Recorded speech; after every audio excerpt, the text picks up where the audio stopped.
Kol Israel, la voz de Israel emitiendo de Jerusalén en judeo-espanol. Buenas noches a todos nuestros oyentes. La hora es 7:45. Oiré ahora una habla sobre Isaac Levy. Isaac Levy fue el que contribuyó de manera más decisiva al esfuerzo para la preservación y la difusión de los cantes judeo-españoles. Compositor, cantador y recopilador, él dedicó toda su vida a perpetuar la herencia que absorbió en la casa de su madre.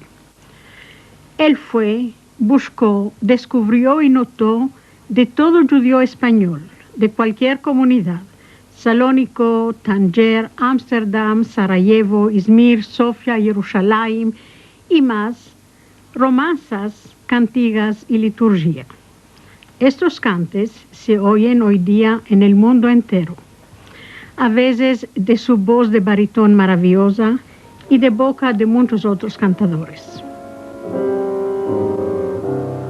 Tres hermanicas eran, tres hermanicas son el amor, las dos eran casadas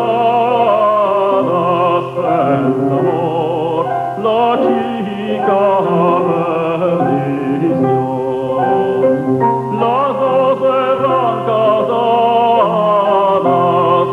en amor, la chica perdición.